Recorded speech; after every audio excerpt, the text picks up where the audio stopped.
ಸಿದ್ದರಾಮಯ್ಯ ಅವರು ಸಿಎಂ ಆಗಿ ಮುಸ್ಲಿಮರಿಗೆ ಹಣ ಕೊಡೋದಕ್ಕೆ ನಮ್ಮ ಅಭ್ಯಂತರ ಏನೂ ಇಲ್ಲ.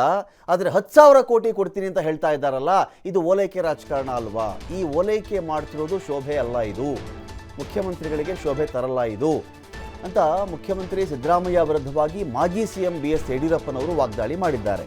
ಅಲ್ಪಸಂಖ್ಯಾತರಿಗೆ ಮುಸ್ಲಿಮರಿಗೆ ಹಣ ಕೊಡಲಿ, ನಾವ್ಯಾರು ಏನು ಬೇಡ ಅಂತ ಹೇಳ್ತಾ ಇಲ್ಲ ಇಲ್ಲಿ.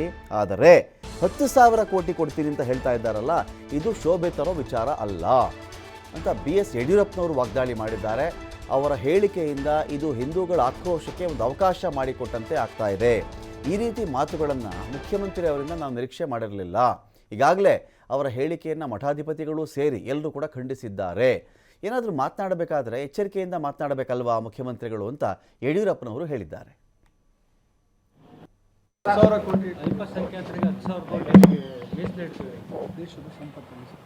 ಸಿದ್ದರಾಮಯ್ಯನವರು ಒಬ್ಬ ಮುಖ್ಯಮಂತ್ರಿಗಳಾಗಿ ಅಲ್ಪಸಂಖ್ಯಾತರಿಗೆ ಹಣ ಕೊಡೋದ್ರ ಬಗ್ಗೆ ನಮ್ಮದೇನು ಅಭ್ಯಂತರ ಇಲ್ಲ. ಆದರೆ ಅದನ್ನೇ ದೊಡ್ಡದು ಮಾಡಿ ನಾನು 10,000 ಕೊಡ್ತೀನಿ ಅಂಥೇಳಿ ಅಲ್ಪಸಂಖ್ಯಾತರನ್ನು ಓಲೈಸುವಂಥ ಕೆಲಸ ಏನು ಮಾಡ್ತಾಯಿದ್ದಾರೆ, ಇದವರು ಶೋಭೆ ತರೋದಲ್ಲ.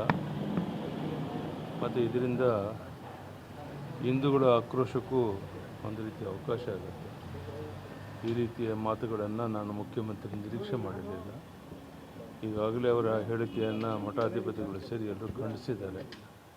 ಇನ್ನಾದರೂ ಮಾತನಾಡಬೇಕಾದ್ರೆ ಭಾಳ ಎಚ್ಚರಿಕೆಯಿಂದ ಮಾತಾಡೋದು ಒಳ್ಳೆಯದು ಅನ್ನುವಂಥ ಸಲಹೆಗಳನ್ನು ಕೂಡ ಕಾಣಿಸ್ತಾರೆ. ಸರ್, ಅಂದರೆ ಚುನಾವಣೆ ಗಿಮ್ಮಕ್ಕೆ ಸರ್, ಲೋಕಸಭಾ ಚುನಾವಣೆ ಬರ್ತಾ ಇದೆ, ಮುಂದೆ ಲೋಕಸಭೆ ಚುನಾವಣೆ ಬರ್ತಾ ಇದೆ, ಒಂದು ಚುನಾವಣೆ ಗಿಮ್ಮಕ್ಕೆ ಸರ್ ಇದೆಲ್ಲ.